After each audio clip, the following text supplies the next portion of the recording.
السلام علیکم ورحمۃ اللہ وبرکاتہ۔ کیسے دوستو، کیا حال چال ہے؟ امید کہ آپ لوگ بخیر و عافیت ہوں گے۔ اللہ تعالیٰ ہر ایک کو عافیت کے ساتھ، سلامتی کے ساتھ رکھے۔ میرے دوستو، ایک دو دن بیچ میں درمیان میں آپ کے پاس ویڈیو نہیں پہنچی، اس کی وجہ کچھ اور ہے۔ کچھ دنوں سے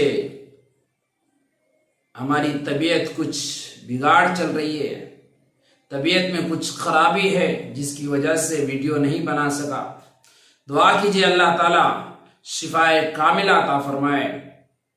تو میرے دوستو، میں آپ حضرات کے سامنے جہاں تک ہو سکے اچھی باتوں کو پیش کرنے کی کوشش کرتا ہوں، اچھی بات جو عمل کر سکے، اور ایسی باتوں کو بھی پیش کرتا ہوں جس سے بچ سکے، جس سے کرنے سے ہمیں دنیا و آخرت کی ناکامی ہے، دنیا و آخرت کی بربادی ہے۔ ایسی باتوں کو بھی بتاتا ہوں تاکہ اس سے ہمیں بچ کر چلنا چاہیے، اور کچھ فائدے کی بات کو بھی بتاتا ہوں تاکہ اس کے ذریعے سے دنیا و آخرت کے اندر ہمیں فائدہ ملے۔ میرے دوستو، آج بھی کچھ باتیں ہیں حدیث کے حوالے سے میں بتاتا ہوں، کچھ چیزیں ہیں جس کو نبی کریم صلی اللہ علیہ وسلم نے بتلایا کہ وہ 7 باتیں ہیں، 7 باتوں سے بچو۔ رسول اللہ صلی اللہ علیہ وسلم نے فرمایا کہ 7 باتوں سے بچو، کیونکہ وہ 7 باتیں ہلاک کرنے والی چیزیں ہیں، ہلاک کرنے والی ہے۔ صحابہ نے پوچھا، یا رسول اللہ وہ 7 باتیں کیا ہیں؟ تو میرے دوستو، ترتیب سے سنتے جائیے، غور سے سنیں ویڈیو کو، تبھی کیا بات سمجھ میں آئے گی، کیا بولنا چاہتے ہیں، کیا ہے اس ویڈیو کے اندر، اس احادیث کے اندر کیا چیزیں ہیں۔ غور سے سنیں گے تبھی پتا چلے گا۔ تو میرے دوستو، اگر ہمارے چینل پر ابھی نئے ہیں تو سبسکرائب کر لیجئے، اور ویڈیو کو شیئر کرتے جائیے، لائک بھی کریں، شیئر بھی کریں، دوسروں تک پہنچائے دین کی بات کو، جہاں تک ہو سکے یہ اچھی باتیں ہیں دوسروں تک پہنچائے۔ تو میرے دوستو، سب سے پہلی چیز ہے اللہ کے ساتھ کسی کو شریک ٹھہرانا۔ میں ایک ایک کر کے بتاتا ہوں، اس کے بعد اس کی مختصر سا تشریح بھی کروں گا۔ سب سے پہلے اللہ کے ساتھ کسی کو شریک ٹھہرانا۔ شریک ٹھہرانا کیا مطلب؟ ہمیں اللہ کو مالک، خالق، رزاق سب کچھ مانتے ہیں، اللہ کے سامنے ہمیں جھکتے ہیں، اللہ کو سجدہ کرتے ہیں، لیکن یہی چیز ہے اگر ہمیں کسی انسان کے لیے کرے، کسی انسان کو ہم رزاق مان لیے، کسی انسان کو ہم مالک مان لیے، کسی انسان کو ہم خالق مان لیے، پیدا کرنے والا انسان کو مان لیے، یا کسی کے سامنے سجدہ کر دیے، تو سمجھو کہ یہ شرک ہے، اللہ کے ساتھ شریک ٹھہرائے۔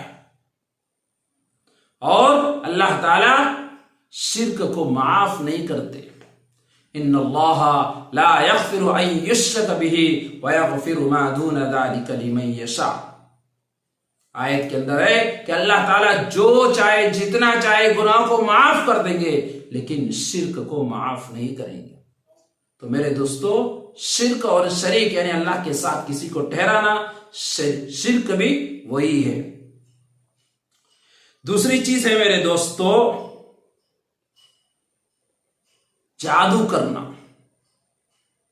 جادو سیکھ کر کسی کو ہلاک کرنے کی نیت سے، جادو سیکھ کر کسی کو ہلاک کرنا، کسی کو برباد کرنے کی نیت سے میں جادو سیکھنا اور کسی پر غلط جادو کرنا، یہ بھی ہلاک کرنے والی چیزوں میں سے ہے۔ تیسری چیز ہے میرے دوستو، کسی کو جان سے مار ڈالنا۔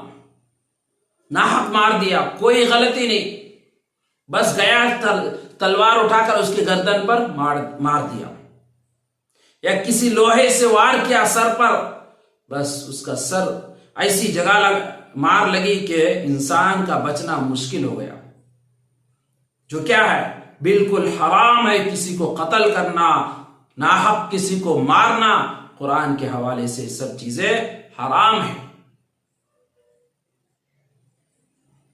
نمبر 4 میرے دوستو، یتیم کا مال کھانا۔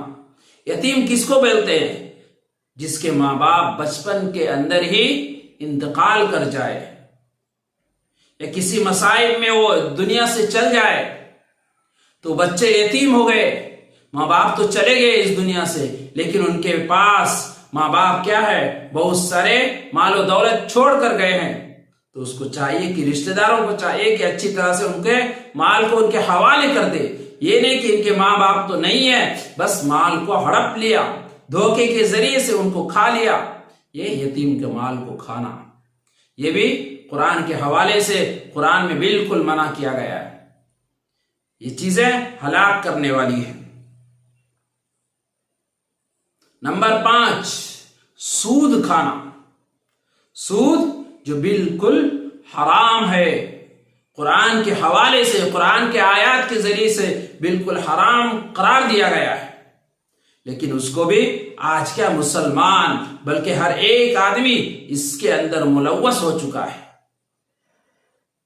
تو میرے دوستو، سود سے بچنا، سود کھانا بھی ہلاک کرنے والی باتوں میں سے ہے۔ نمبر 6 جہاد میں دشمن کے سامنے پیٹ پھیر کر بھاگ جانا۔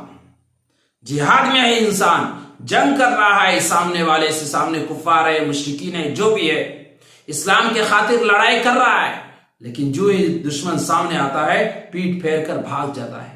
یہ ہلاک کرنے والی چیزوں میں سے نہیں، اس طرح نہیں کرنا، بلکہ ہمت کے ساتھ، حوصلے کے ساتھ، جذبے کے ساتھ، شوق کے ساتھ سامنے والے سے مقابلہ کرنا، یہی جہاد کا مطلب ہے۔